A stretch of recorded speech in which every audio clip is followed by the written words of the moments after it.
Hi, this is Jim Starkweather, the publisher of KitMaker Network and Model Shipwrights, and welcome to another episode of Turning the Page. Today we've got from Osprey Books, U.S. Cold War Aircraft Carriers, Forrestal, Kitty Hawk, and Enterprise Classes by Brad Elward, illustrated by Paul Wright. These are basically small reference books if you're not familiar with Osprey Books, and I can't imagine you have never seen one before. But basically, this one's 48 pages. Not a huge book, obviously, but the pricing, and this is the list pricing, is $18 in the U.S., $10 £10 in the U.K., and $19 in Canada.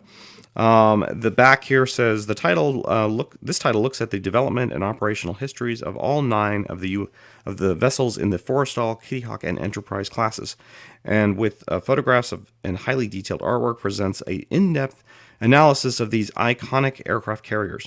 The Forrestal class was the first completed class of U.S. Navy supercarriers, so named for their 25% size increase over World War II era carriers such as the Midway class and the strength of their air wings. The Forrestals were a huge improvement over their predecessors, being more stable and comfortable while maintaining advancements such as armed flight decks that had been introduced with the Midway. The Kitty Hawk class was a further improvement when 4 were built in the 1960s. These were even larger than the Forrestals and fitted with advanced defensive weapon systems and improved elevator layout. The USS Enterprise, the Navy's first nuclear-powered carrier, followed on from the Kitty Hawk and sits in a class by itself due to its considerable cost. So let's take a quick just flip through. This book obviously is going to have some color photos for the time period it's dealing with. And the introduction here, actually I skipped over the table of contents. So we've got as main sections here the origin of the carrier and supercarrier, the Forrestal class, Forrestal as built, the Forrestal carriers, going over each carrier, the Kitty Hawk class, the Kitty Hawk and John F. Kennedy carriers, the Enterprise class, bibliography, and index. So, there's lots of text in these, lots of photos. At 48 pages, it's not going to be, a huge amount, obviously, but it's very a niche book for a very, specific subject. Of course, you could write probably a gigantic book on this subject, but, this is basically covering the basics and with some, obviously, very detailed bits. Just to give you an example, Saratoga made the majority of its deployments to the Mediterranean, but did participate in the Cuban Missile Crisis on October 1962.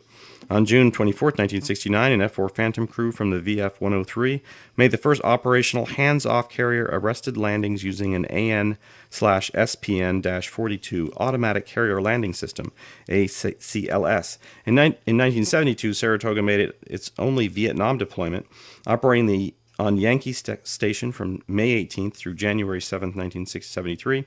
During this period, a VF-31 F-4 Phantom crew downed a North Vietnamese MiG-21. The carrier thereafter continued to deploy to the Mediterranean on an almost annual basis, in each instance with the Carrier Air Wing 17, CVW-17. So that's just an example of the writing style. Lots of color photos in this book, which is nice. Color cutout illustration, which is nice. Other side views of the various carriers, some actual painting illustrations. But that's pretty much it. I'm not going to go through every page and every little detail. But if you're interested in this book, take a look. I'm sure it's available online as well as potentially at some of your various retailers, stores, and online and in brick and mortar. And if you enjoyed this video, please let me know, or if you have any comments or suggestions as well. Have a good one, and we'll see you next time on Turning the Page.